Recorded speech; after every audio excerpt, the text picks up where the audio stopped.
Hey everyone, welcome to our very first episode of the Tea Time Buzz. This was supposed to be a live show, and unfortunately I don't have the reception here in Yarmouthport. I'm your host, Tracy Welsh.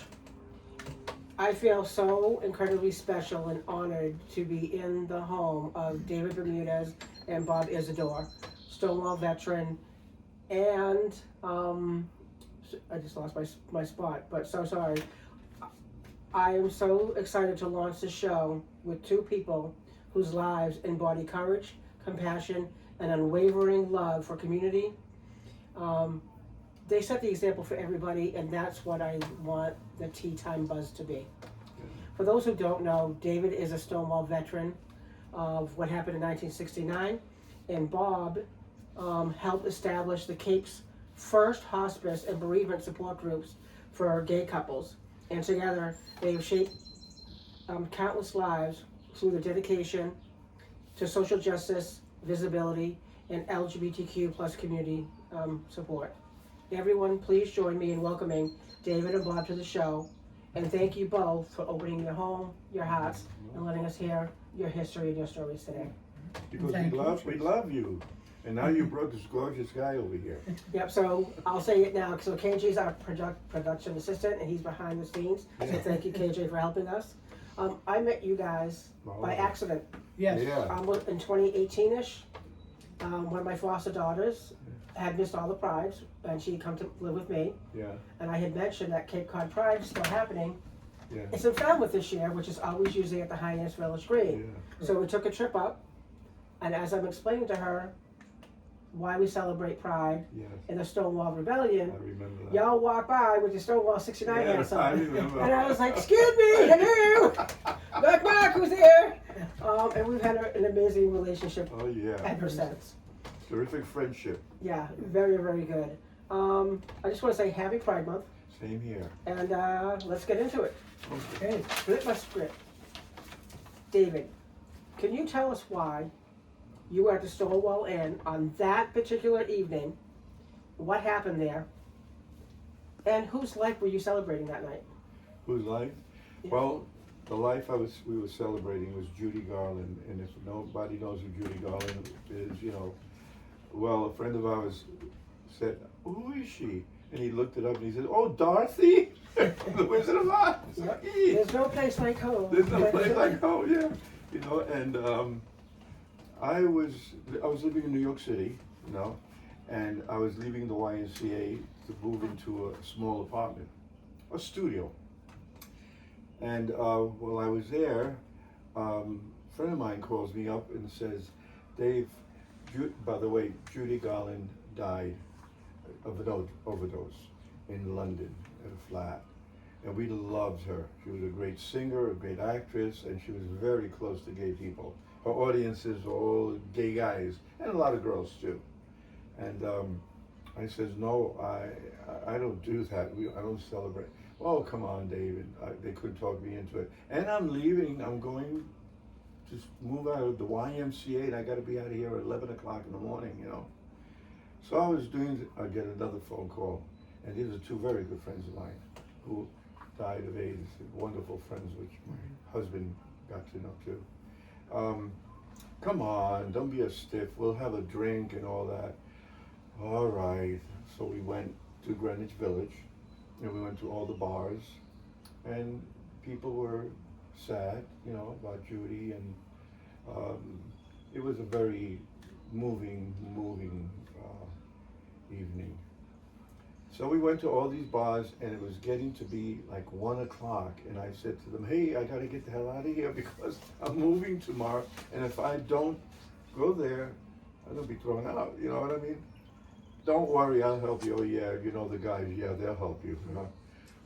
I said, "Well, why don't we have one more drink?" We all heard that story before, right? One more drink. Yeah, sure.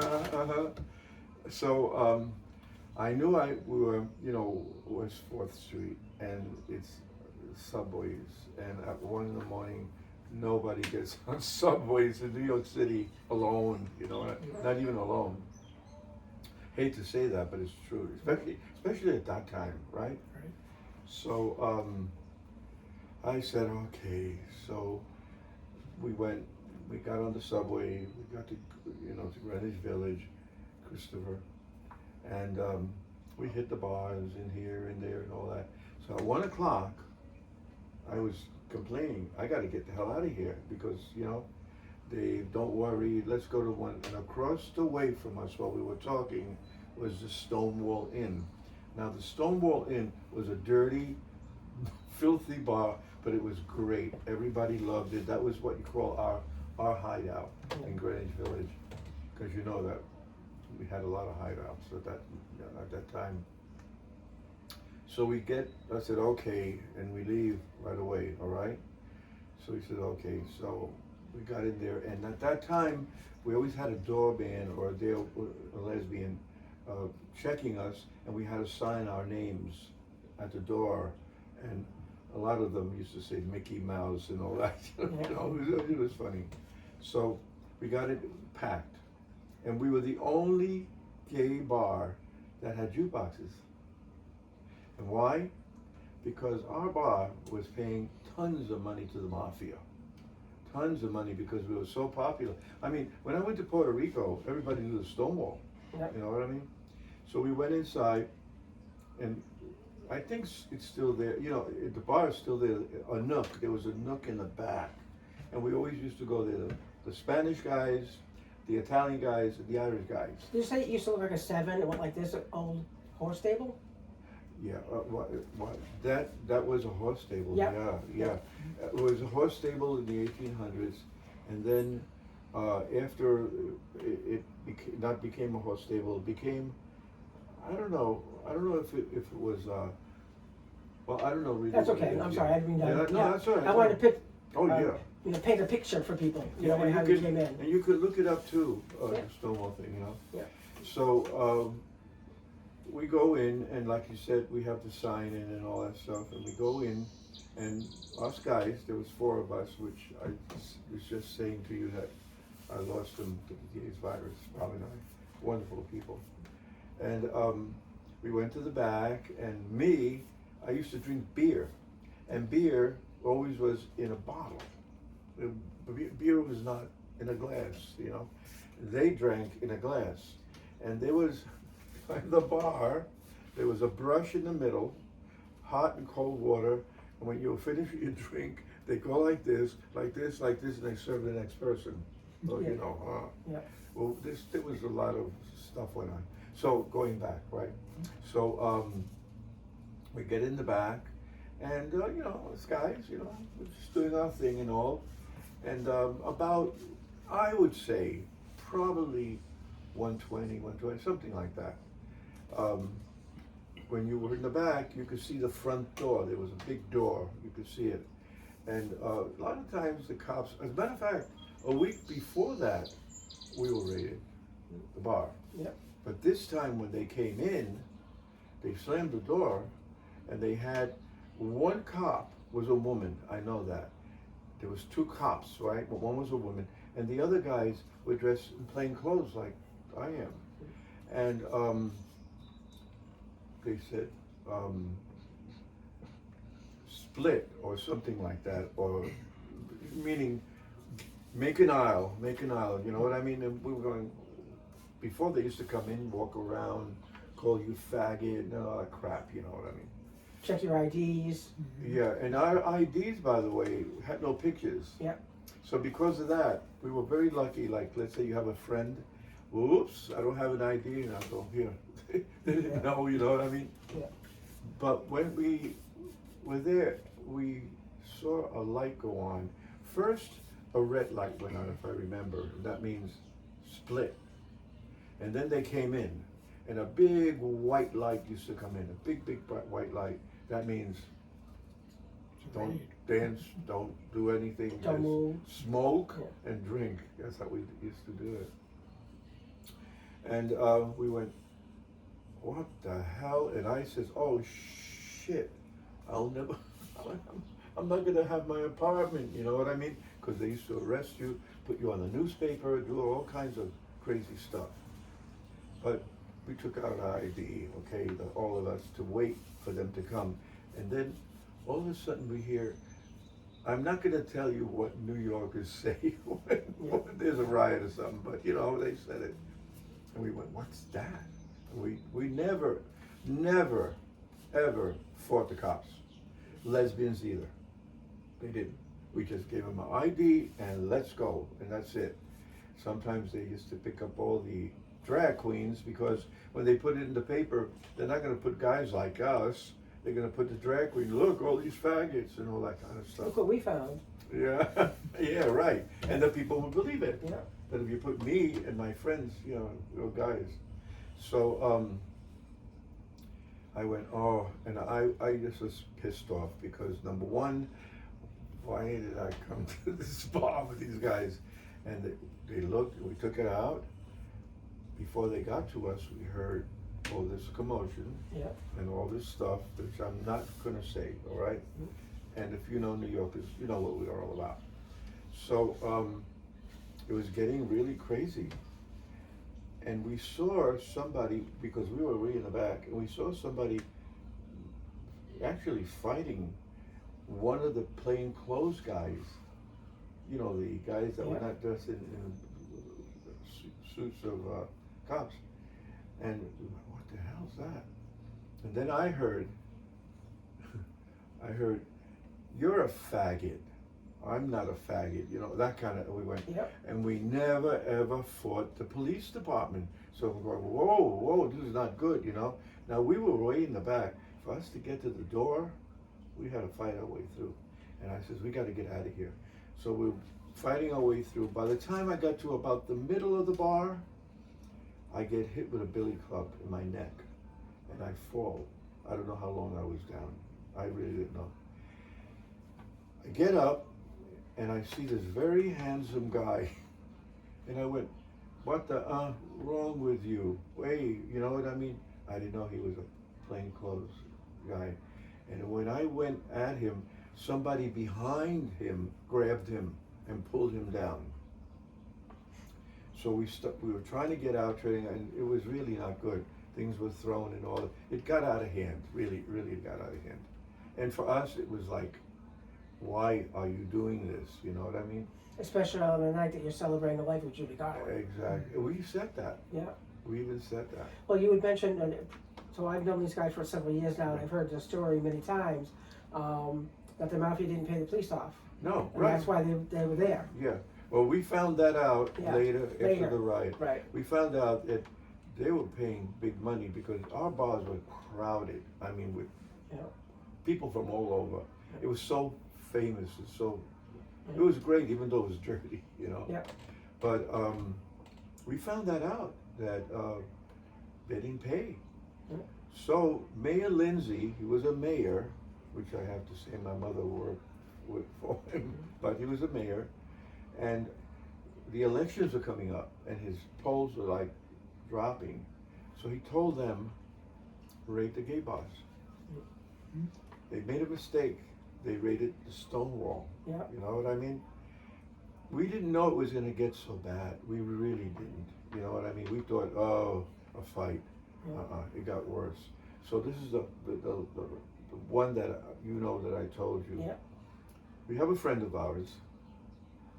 He's the head of the Stonewall Veterans Association in New York City. Chris. His name is Williamson, right, Bobby? Yeah. And so we were getting out, and the commotion was going on, and then I saw a kid down on the floor with a billy club on his neck and a cop on top of him. And I jumped to grab the cop off. This time it was a cop. Yeah. You know? And I'm trying to get him off and all that. And the kid, knowing Williamson, he's very feisty. He's a great guy, but he's very feisty. But you got to give him the credit to keep the Stonewall Association alive. Yeah. You know? And I try to get him off, and my friends are saying, David, we got to get out of here. We're going to get arrested and put in the paper and all that. And I didn't want to go. I wanted to get him at least off. I got out. And then there was a big thing going on outside. Yeah. All of a sudden, so many people in the village, because it was the day that Judy Garland was laid to rest In New York. Yeah, Cable Funeral Parlor, which that was where, what was the name of that actor? Valentino. Valentino was laid out too. And Valentino, people died because there was such big riots. So what happened, I went ahead, we went outside, and it was getting like crazy, and people were saying, leave those girls and guys alone. Girls, Yeah. drag queens, you know, they didn't know most of them. But it was a night that we were so down, but we wanted to, like, he wanted to celebrate. So I got out, and I said, we're gonna stay here. I'm not going, screw my apartment or whatever. And there's a little park across the street. We just sat there, and we saw all that crap going on with the cops, and, you know, it was The terrible. paddy wagons came, Oh, yeah, trying to take everybody away. Yeah, bad. But I still wanted to go back in there to see if this kid was all right, because I think, you know, they're killing him. Yeah. You know, they're gonna murder him. So that was that night. And what happened after the night was, it was 3 days, by the way. Yep. And the next day was rain, it rained. We went back, you see the mess we made out of it. But the thing is, everybody was happy. Every day they came out. Every day they came out, to the point that they closed the bar. Yeah. You know what I mean? But to be there and see this, even though you didn't know, all you know is, I want to get out of here. We don't do these things, you know what I mean? Yep. It's been an honor, and Williamson started the Stonewall Veterans Association, which you could look it up if you want. Well, yeah, that's how I know you guys are legit. Yeah. Legit to quit. And should I tell you about Williamson? Well, you met him years later, and you always Oh, wondered. yeah, so what happened, I please. met Bobby, Yeah. and I got together, and now this is my husband. Yeah. And we've been together this year 52 years. Ooh. Yeah, and we're only 22. That's Yeah, right. you look marvelous, Yeah, oh, darling. yeah. Yeah. And Bobby got an email, right, Bob? You tell him. Yeah, about I that. had- You tell him. Actually, I had seen the Stonewall Veterans Association on the web, and I shot them an email saying that, you know, at the time I lived with David, and he was a Stonewall veteran. So they answered us back and said, if you're ever going to come to New York, we want to meet you. And like yourself, you wanted to make sure that David just wasn't saying, Yeah, I right. was there. Yeah. So we went to this, was it Hamburger Mary's? Yeah, Get the name of that. burgers and all that. But we went there and notified them we were gonna be there. And this guy came walking in. And David looked, he says, God, I know that guy. Yeah, that guy looks You know, familiar. I mean, older, of course. And he sat down and David told him the story. He asked me He first. asked- Right. He asked David, what is the one thing that you remember about the night of the rebellion? And he told him the story, and he specifically talked about the guy that was on the floor. Right. Yeah. And he told him, he said, I always, to this day, I always have on my mind, they killed that guy. And Yeah. he looked at him, he says, no, they didn't, I'm the guy. Yeah.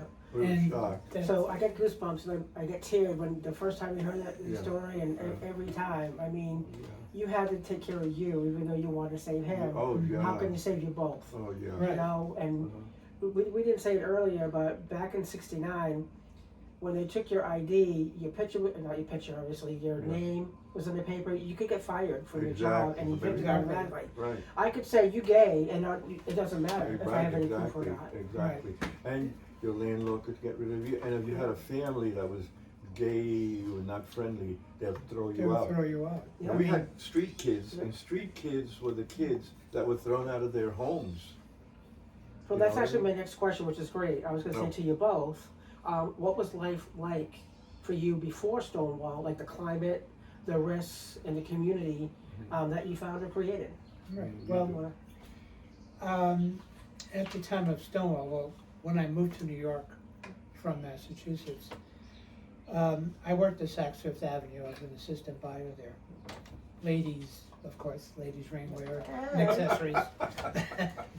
So, but the thing is, if anyone knew anything about Saks, 80% of the people that worked there were gay, but you couldn't say it. No. I mean, if it got around that you were gay, I mean, you could lose your job, and of course, Oh, yeah.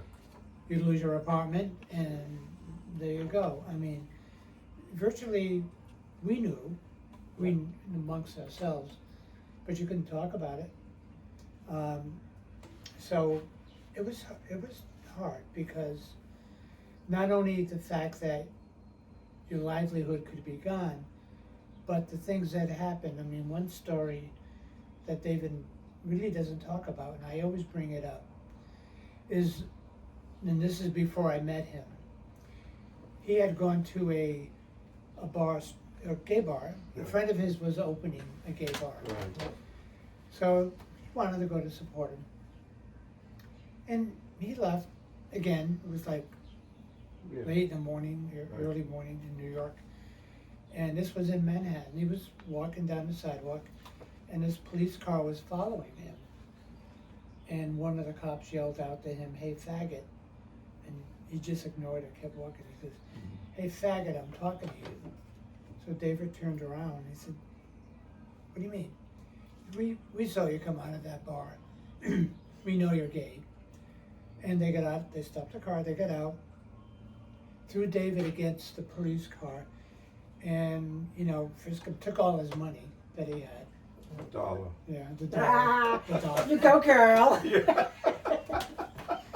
And they literally beat the shit out of him. Excuse Yeah. me, we're on YouTube, but they beat him up and left him on the sidewalk, beat up and bleeding. And the sad thing, people were walking, Nobody Manhattan, stopped. people are up on the streets all the time.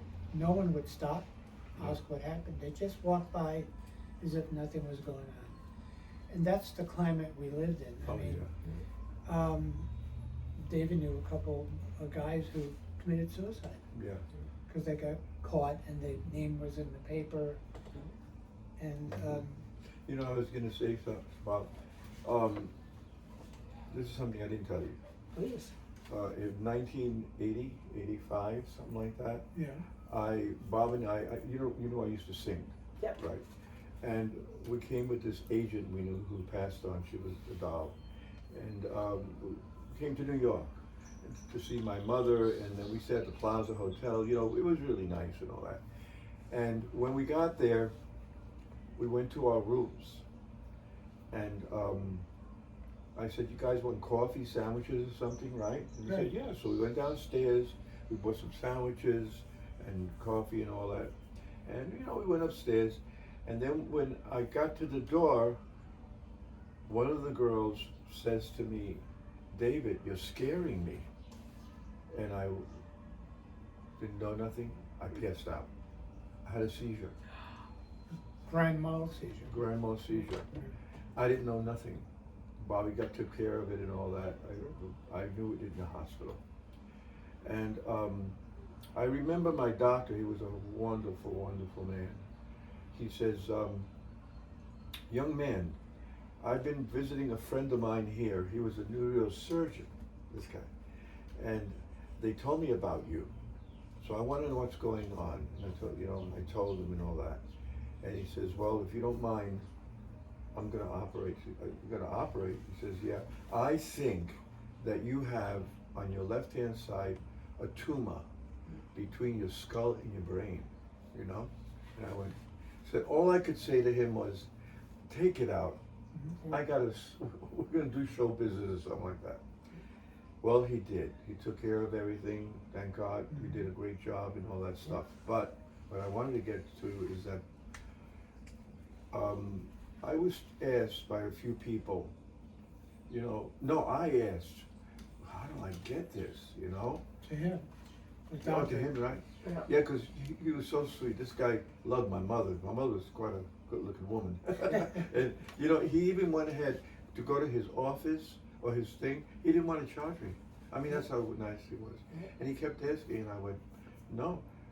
Baseball, Football, boxing, no, Yeah, nothing. he said, were you ever hit in the head on the left side? And David said, no. He said, No. and an accident was going on and on.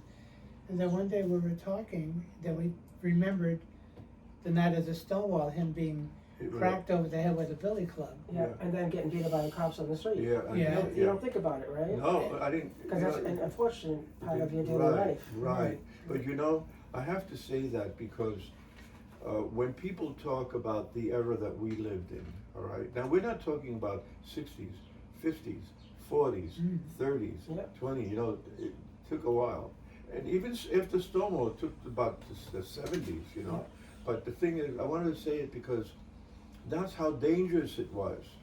That even when you got hit, right, you thought nothing of it. You got hit, and then you get up or whatever. Yeah. But this happened to me. Mm-hmm. And when I said, oh my God, it was the beatings that I used to get. Sure. And Bobby was the one who said, you know, Dave, I think you better look into this, you know. Yeah. I couldn't, but I used to get, well, a lot of us used to get beat up and all that. Right. But a few times I got hit with billy clubs. They were sticks. Yep. But I they remember used to that. My have- dad was a yeah. cop back in the day. Right. Yeah. And when they fought you, they hit you. So the end of criminalization. You lived through a time when simply being gay meant risking arrest. What did it feel like when that finally began to change? When the fear of being criminalized for who you are started to shift? Well, You I forgot can- first. a year after Stonewall, they had what they call it was in Greenwich Village, it wasn't a parade. It was set up to remember the anniversary of Stonewall. Yep. But it got to be quite big. They started in the village and they ended up going up Fifth Avenue. And at the time, like I said, I was working at Saks. I came out and I saw them coming, but there were hundreds and hundreds of people. And I'm saying, my God, this opened the door. This Stonewall, yes, it was a spark that started the gay rebellion. But that march, the courage of all those people marching in the open for pride, saying who they were and how proud they were of being themselves. I looked at that, and people, it wasn't like people were looking at them like they wanted to condemn them. They were like, oh my God, you know, seeing their neighbor, or seeing their hairdresser, you know, or Oh, the look, doctor. it's my doctor, right? Right. Yep. And all of a sudden, the gay community had a face. It didn't Yes. have it before. Right. All they knew were names in the paper, being arrested, what was going on. But now there was a face to them. People that they knew, that they liked, that they trusted. Yeah. Did that make a difference that they were gay or not? And I think the reality, that was sort of slowly changing what people thought about gay people. Of course, there were some that would never, Never accept it. but I think that was, at least for me, Mhm. it was an awakening that, okay, there's a movement now. Mhm. And Thank you. And How for about me, I gotta say something. you? Please. Now we're going back, all right? Not back, we're going forward. Bob and I lived in California when the AIDS virus broke out. yes, We had a lot of friends, straight friends, lesbians, everybody, right? Because that's California, right? Yep. And all of a sudden, we heard about a disease. Well, all right, gay fine. virus, they called And they it. called it a gay virus. And we went, a gay virus? Now we're talking about the 80s, Yeah. 70s. Yeah, late 70s, 70s. yeah. Yep. And I went, oh shit, what's that all about? You know? Well, yes, the boys were dying day by day and all that. I even had my only cousin die of that too. But what it did for me, I keep thinking back, you know, what it did for me is that all right, we're not fighting in a bar. All right, we're not getting arrested. They're killing us. That's what I was thinking. I was. I told this to Bobby, I told it to our friends. Why is it a gay virus? Right now we have a virus that's everybody's virus. COVID, yeah. Yeah, and it bothered me because now I'm saying, all right, you beat us, you cursed us, you did everything that you could. Now you're gonna kill us. That's the way I thought. Yeah. And it was. And it bothered me because we were very close. We were not married yet, but we were lovers. You know what I mean? Yeah. They didn't know how it started. They don't know if it started by touching you. They don't know if it started because coughing at you. Well, whatever. We had to actually, Bob and I, we had to actually not hug our friends. We didn't wear masks at that time like they do now. And it frightened me that here we are, we're doing nothing after all this, and now they're killing us. That's the way I thought. Yeah. And a lot of my friends did too, and then Bobby started thinking that way. And we had a very, very dear friend, the cute little Italian guy, you know what I mean? Yep. And they were very close and all that, and he was dying. And we went into a hospital, and every time there was somebody in a room, they had a sign saying quarantine. It's up to you. Well, we went. And we went, and when we got to the door, there was a chair with the blankets, the food, everything on there. And Bobby went over to the front desk and said, what about this guy? Well, you know, you see how it was? Yeah, People were frightened of us. he didn't want to eat, and I'm saying myself, bullshit. So I went in, and I took the tray over and I fed him, and he ate. And then I changed his bed. And then we started going back almost every day. Then I'd bring food from home, Yep. and I'd feed them, and I'd shave them and wash them down, because they weren't doing it. They weren't doing And it. they were just themselves so frightened. Yeah. And Bobby was the sweetest guy. Oh, yeah. And the sad thing was his brother was a Minister. born again minister. Yeah. And so was his whole family. And his brother used to go and sit there and say, well, you know, the reason that you have this is because Jesus. of your choice of life, You're right. the way you live. And I'm saying, geez, you know, it's his brother. He wouldn't sit down and hold his hand. Nothing. Yeah. And That's how bad it was. the last day when we knew he was going to pass, he was there, and the brother was there. David took him out to the hall, He said, I want to talk with Yeah. you. and he ripped him a new rear end, Yeah. telling him, Yep. you know, David's father is His a father's preacher, pretty Yeah. minister. and how could you do this to your brother? And he went on and on and Yeah. on. In the meantime, I'm sitting on the side of his bed, I'm holding his hand, telling Yeah, him it was okay for him Yeah. to leave, yeah. and that, you know, It's okay, it's your time. Now we're talking about we talk about the getting 70s I emotional. hear now. you, baby, I hear you. But you know another thing too, Bob. When I found this out with his brother, he's a younger man, and I said, I want to talk to you. And the first thing I said to him was, my father was a minister for 38 years, and I never heard him talk about blacks. I never heard him talk about women, whatever. My father, I think he knew with another guy that I was with, you know, and he loved this guy and all that, but never said anything. He was a true man of his belief, I call it. And when I went out there, I told him, listen, you don't play with me. I said, David, you got your moment. This is your moment, you know what I mean? Stonewall her, now I'm gonna say, in the 70s, tell you how I feel. Yep. No And- plaza for me, baby. Exactly. And he looked at me and I says, don't give me your S shit, Veronica. You don't mind, do you? Yeah, no good. So I said, this is the most beautiful guy in the world. I mean, it's your brother. You know what I mean?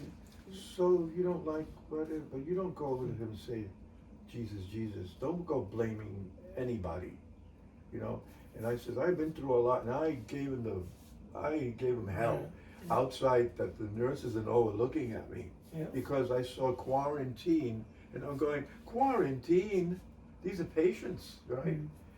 And I just let him have it. I couldn't take it no more. I think maybe my frustration came out later on, because it was the 70s, not too far from Stonewall. And Bobby was, I mean, you could not love this kid. Yes. He had the sweetest heart, never talked bad about his family. His mother never even went to see him. No. She'd call him on the phone. But then when we left, you know, we said a little prayer around Bobby and held his hand, and you know, I gave him a hug, and then I left. And I told David, I said, you know, he's gonna be gone real soon. Well, the minute we walked in the door, the phone was ringing, and it was Bobby's brother telling me that, you know, Bobby passed, but he wanted to talk to David. And he thanked David for what he said. He said, you know, after you told me that, I went over, I sat down on the side of the bed, I took his hand, and I told him I was sorry for what I had said to him, that I loved him, and he died. We both go, Yeah, all he needed was That's all he he needed was was waiting this. for. Was- That's what he was waiting for. This is what we went through. You know, a lot of people tell us And- about. I'm sorry. I know, we're both tearing up. I here. know. No, you know something. It takes a while sometimes to get angry, but it takes a while to tear. Yeah. So we're talking about the AIDS epidemic and everything that happened. Is that what inspired you for the first hospice on the Cape, or the Bereavement Group? No, Talk about it that. was not. At the time, I was chairman of the board of directors for the Council on Aging in Yarmouth. And, you know, I work with the director, and we're going over all the programs. And she said, you know, because she knew our relationship, and she knew us. She said, gee, I wish, you know, more gay people would come. I said, well, maybe they are, and we don't know it, right? Yep. Still in the closet. Right. You know? Right. Well, we're looking at the age difference. I mean, people that are seniors that may be gay, but they could, all their life they couldn't say they Right. were. They couldn't. They maybe were married, and Yes. so To not the same. not the sex. same, yeah. You know, Right, we right. just want to make sure, you know. Yeah. So what we did is we put out a press release and stated that the Yarmouth Council on Aging was open to everyone, including gays and lesbians, and put pride flags on the doors and stuff like that. And then we organized a special thing. We called it was a dance, and we called it the senior prom. Yep. Yep. Only but goodie. But it was for the LGBT community. Yep. And we advertised it that way, and David was gonna perform, and we got a DJ and all this stuff. And we set it up like a high school prom. We had balloons, all the pride colors, Right. and Food. food. Yeah. And people started making, RSVP, and I always remember this little old lady, she called me and said, Mr. Isadore, she said, I'd like to come to the dance. I said, well, sure. She said, well, my husband died 3 months ago, when she's going on. I said, well, do you know what LGBT means? She said, bring your own bottle? I said, Yes. I said, no. So I explained what it was, and she said, oh, that means I can't come? I said, no, absolutely you can come. But I wanted you to know, so that when you got there, when you saw same-sex couples dancing, you weren't surprised. You were aware. So she said, okay, and she did. She showed up. Yep. First one in the door Yeah. With the bottle. with a brown bag. She got her own. So when I sat with these couple of gay guys I knew, and they were getting along. They were laughing. I said, "Great, she's comfortable." Yeah. And also they were playing YMCA. You I know? love that song. And look at her Same out as there. It's Raining Men by the Weather Girls. Yeah. I haven't danced to that. I don't know what it yeah. is. I'm a gay woman, but it's raining men. Hallelujah. It's me. Well, I looked up, and here she was in the middle of the floor, going like this, Yeah. dancing with them, having a ball. Yeah. Yeah. And she got me. She said, "When's the next dance?" I said, Yeah. "We'll plan." Good deal. But that evolved into, I had workshops with the police department, the fire department, Yeah. the VNA, all these support services. Mhm. And that was so successful. We kept on going up a notch. Yeah. And I said, you know, I know people who lost partners that were not married.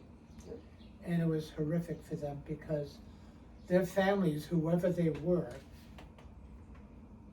even though they were anti-gay, all of a sudden they swooped in there and wanted to take over because they wanted whatever was there that belonged to their child or Because whatever. legally I don't own it. Right, Yes. Right? And you're the next relative. right. They Right, are. right, exactly. And Yeah. that's when we kicked off the hospice program Mhm. and the bereavement program, which was still going on, by the way. Yep. So, among other things, but And one of the things that he was, like you, got emotional. We went to the building, and it's the first time we see a gay flag. that was at Flying. Barnstable High School. Bonzo High. Yeah. It's Yeah. the first time. Yeah. It was Flying. like really, you know. And I want to add, you know, people think, oh, you did this, you did that. It only takes one individual to That's do all. something Yeah. or to plant a seed. Right. And I'm going to say it to you, and I'm not embarrassing you. You have done so much Yes. in the New Bedford and South Coast. One individual, I know how tough it's been for you, dealing with a lot of people who, oh, it's not gonna work. Yeah. But you gotta try. And Yes. you have tried, and we really respect the work that you've done there. Yes. Very And, much so. Thank you. So- I appreciate that. You are also a pioneer. Yeah. Big A pioneer. younger one than us, but you are a pioneer. I appreciate that. I'm going to go back to a question a little bit for Yes. you. Yes. But your love, partnership, and marriage have carried you through activism, caregiving, and community leadership. What has love taught you over the years? Love. Me. Go for it. Well, I met this Next guy. show I need tissue. You know, I met this guy. Yeah. I'll say it real fast. I forgot. I lived in Gramercy Park in New York City, and I bought a reel-to-reel. You know, I'm singing. Yeah. I'm singing. Yeah. Yeah, and guys call me up, say, Dave, you know, from the store, and I said, yeah. What happened? He says, your check bounced, and I went, my check bounced because David used to buy something, and then he'd go and put the money in the bank. I would, you know, typical Yeah, me. Yep. So, right, even today. kind of. Yeah, so- I had a doorman, a really nice Irish guy, and I says, I'll be there. No, Dave, no, you can come to, because it was Saturday, wasn't it? Something like that. Yes. No, I'm gonna go. I got the money together. And I said to my doorman, Sal, I got money in my pocket, cash money. Watch me. I was gonna run on 3rd Avenue to 14th Street. That's where it was. And he says, well, Dave, I said, no, just watch me. When I don't wave no more, that means I'm there. And he did. So I got 14th Street, and there was a chock full of nuts. So that was a really nice little restaurant with coffee and sandwiches and all that, very well known. And we had phone booths, right, with glass, you know. And I was going there, and I stopped, and I saw this guy like this, you know, talking on the phone. People say to me, well, you didn't see his face, what you like? I'm not gonna tell you. So he was talking, I waited. And here's David with this money, but still. And when he turned around and looked at me, I looked at him. And we sort of contact a little bit. So I went into chock full of nuts, and I ordered 2 sandwiches, 2 coffees, seeing that he would come in. Now Bob used to smoke at that time, Yeah. and he was at the window, and I was doing that, and all of a sudden he disappeared. And I knew the ladies because we used to go there all the time, you know. Yep. And I said, well, so I went to this White Avenue in the store that sold stereos, you know that stuff that we had.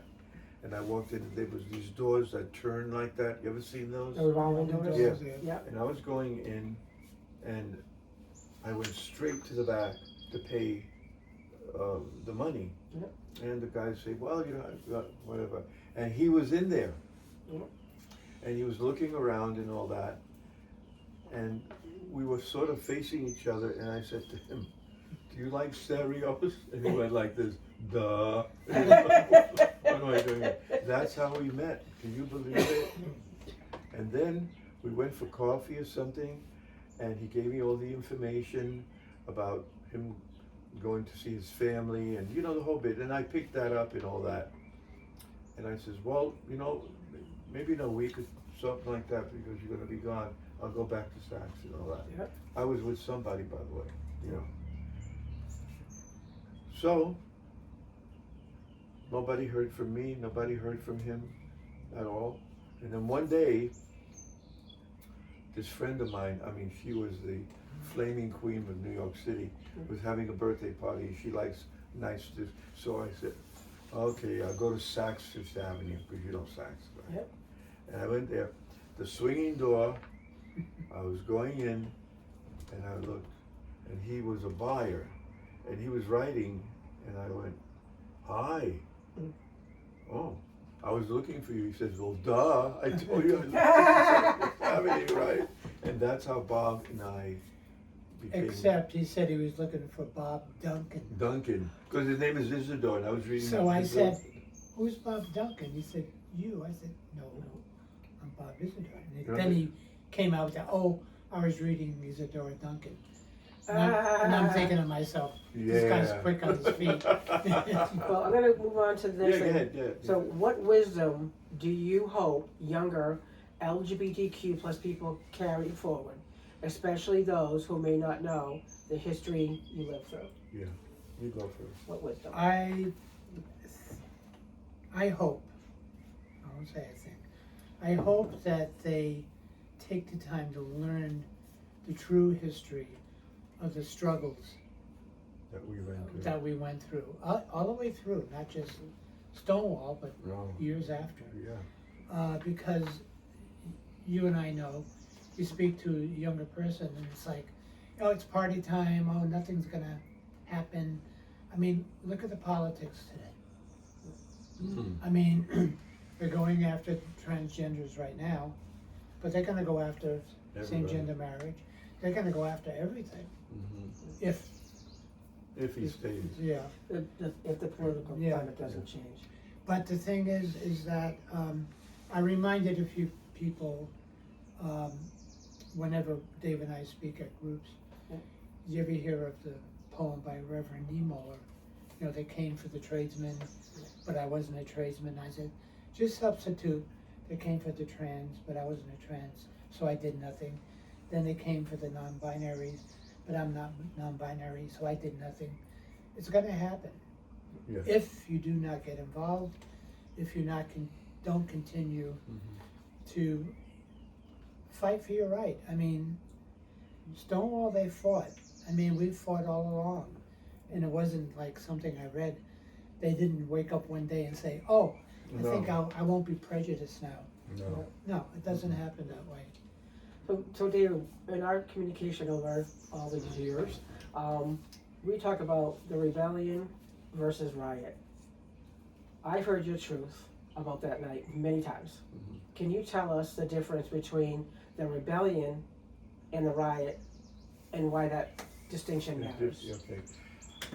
And this would be said too by the Stonewall Association and all that, all right? As a matter of fact, we were talking to one of the guys who's older, and he said, and they talked to Judy, I said, don't listen to that, we know, okay. When you're in something, anything, okay, a hole, whatever, in something, and something starts, and you go at it, you ain't gonna do it, and you fight them or whatever, in that building. You know what that is, right? Yep, I know now. It's not a riot, right? Yep. When you go outside and what the people do, you know what I mean? And there's gay people, straight people, like I said, it was full of people because it was the night of Judy Garland's burial. You rebelled inside. Yeah, You it fought was- inside. Exactly. You kicked ass inside Exactly. to get your butt out. You hit it good. And Yeah. another thing too, I gotta say, I forget, Yeah. when you say veteran, Yeah. you are the ones that were in the bar. Yeah. All right? You're the ones that rebelled. Yes. Everybody else came afterwards to join And then the outside you were, oh, I was at Stonewall, yeah. Well, were you inside? Well, yeah, I was outside. There's a difference. Yeah, because So you then can run and you can get away. Yeah, right, Yeah. oh, yeah. You couldn't if you're inside. No, Oh. no, we can get And killed too. you're rebelling against the oppression and the prejudice and Right. the hatred and And can you leave me alone? Judy just It- passed it away. was- I'm with my friends. I'm hanging out. it You was hit it right in something, the nose. it was something that was spontaneous. It wasn't planned. Yeah. No, It no. just happened Yeah. and, Mm-mm. you know, all these stories about, oh, so-and-so broke the mirror and Oh, that's so all, and that's so through the baloney. Nobody first knows punch. that. Yeah. That's Nobody baloney. knows. Yep. Well, that's not what we're looking at. Yeah. If people wanna know from two older guys, that we were not looking at that, we were looking at, leave us alone. Why are you hurting us? Why are you doing this to us? Because prejudice or whatever? Yeah. So a lot of people say to me, well, Dave, you guys knew that you're gonna be history. Are you kidding me? No. I'm gonna get beat up. Every day you were hiding to make sure you didn't get caught. Right, and two friends of mine commit suicide. Yeah. Huh? No, it's not true. Mhm. For me, if the young people, I'm gonna call them not kids, young people, would only, number one, read, all right? There's a lot of reading on it, and there's a lot of baloney too. But Yeah. really, and listen to people like us, because we're not gonna be here forever, all right? Yeah. And try to understand that, oh, I'll give you an example, yeah. When I talk, I get kids coming over saying, hey, you know, Dave, you know, that was then. And you know, that wouldn't happen again. And I went, oh, really? Oh, yeah, you know, they were prejudiced and all that. Well, one day, the press calls us that they were taking the flag down across the street from Stonewall at 2025, 6. It just happened. Yeah. Yeah, Yeah. 2026. Yeah. Oh, really? Yeah. No kidding. You say that it can't happen again? Yeah. Who came out? The lesbians, the trans, the gays, even straight people Yeah. to protect that flag. Yeah. You know what I'm saying? Yeah, so I want to go to a story because we kind of miss it, and we've heard this, like I said, I've heard your story a few times. The pictures that were shown of that night Mhm. were made because the guy across the street happened to be there. Can you kind of add that story and what happened to the Yeah. folks locked in, Yeah. and that you might have been killed that night? Yeah, you know what it is? What was the name of that newspaper? Village Voice. The Yeah. Village Voice is in the corner. Yep. If you go there, and what when all this happened, the cops got into the bar and we got out. You know the whole bullshit happened. Yeah. And they went inside. He was walking by. Yeah. He was only a pressman Yeah. from the Village Voice, Yeah. not gay. Yeah. And they grabbed him and they put him in the bar. Yeah. You know? That's how we got the stories. It was all going on in the bar. They were gonna shoot us. If they don't stop, they're gonna, you know, whatever. All those stories he was listening to. They didn't want to hear that he was straight. He was not a gay man. That's how we got a lot of stories. So I know through our stories, they actually had boards up on all the windows around, and you Oh, had mentioned that Oh, yeah. between each There board was a there was a crack. space. The cops were now locked inside the bar because all the gay people were leaving them in, and they Exactly. thought they were going to try and shoot their way out. Yeah. And that's when you said the reporter said, you know, wait, and then you heard more sirens coming, Right. and they stopped. And at that Uh-huh. time, you were right there in front, Right in the front. right in the front. Exactly. I want people They to, were- to realize how. Uh-huh. I mean, he got hit in the head. He could have been shot, and Yeah. then I don't know how you sat across the street and watched it like it was you watching a movie theater, you know what I mean? But in your heart, Yeah. you want to make sure that now that we know it's Chris Williamson, Oh, yeah. we're safe. Oh, yeah. Yes. You And know? and another thing too that is so important to the young people. I don't care. Yeah. Don't tell me about LG. Don't even talk. You are who you are. Be proud of who you are. Yeah. But don't get violent because that's what they want. Yeah. Fight for your rights. Yeah. Women were fighting at that time. Yeah. The blacks were fighting at that time. Then the gays were fighting at that time. Vietnam. We had during that period. Vietnam. Yeah. We had a lot of fights going on. So then this broke out, and it seems like the Vietnam thing didn't want to end. The women had to fight their behinds off, but this broke the ice. Yeah. We don't know why, but it broke it because we all said, "I don't care what we are. Leave us alone." That's all we're saying. Leave us alone. And if you don't, we're gonna fight you. You know. And like I said, right? We never fought the cops. Yeah. Lesbians either. Yeah. They had lesbian bars? No, they didn't. They didn't do it. As a matter of fact, I forgot who she was. There was a lesbian that I knew. She came out, and later on at a meeting, she was talking, and she said something about, "We heard that faggot bar, they're fighting the cops," and they came out to see what was going on. I'll never forget that. It isn't, what's her name? No, not Stormy. And I said, we started laughing because we were not that close. Yeah. The girls and the guys, you know. We are very, very close now. So we're getting towards the end. I want to thank you so much, everybody, for joining us for the very first episode of the Tea Time Buzz. What an honor it has been. I know I've interviewed you guys before many times, but every time I do, I hear something new. Sure. I actually didn't know you were a singer. So You didn't know that? I did not know that. So every time that I talk with y'all, I learn something new. Wow. I want to thank you for your courage, your love, and your long life commitment to our yeah. community and inspiring people and Yeah. telling stories keeps history alive. Yes, alive. Yeah. Your truth reminds us why pride exists, Yes. why it matters, and why we must keep showing up for one another Oh, yeah. with the same strength and compassion you've shown us for decades. And to everyone watching, thank you for being here on day one. This show is about connection, truth, and community, and I am so grateful to build it with you and to have you guys as our first guest ever on the show. Oh, yeah, love it. Before we go, I want to invite you all to join us this Friday at the Gallery Bar. We'll be broadcasting, hopefully live, and talk about what's upcoming for the Pride events and the incredible celebrations of ours going to be doing this summer. Oh, great. As we move forward through Pride Month and beyond, may we carry forward the wisdom we heard today to live boldly, love deeply, and never stop fighting for a world where everyone can be who they are without fear. Right. So thank you, everyone. This is the Tea Time Buzz, and this is just the beginning. Thank you. Thank you. Thank you.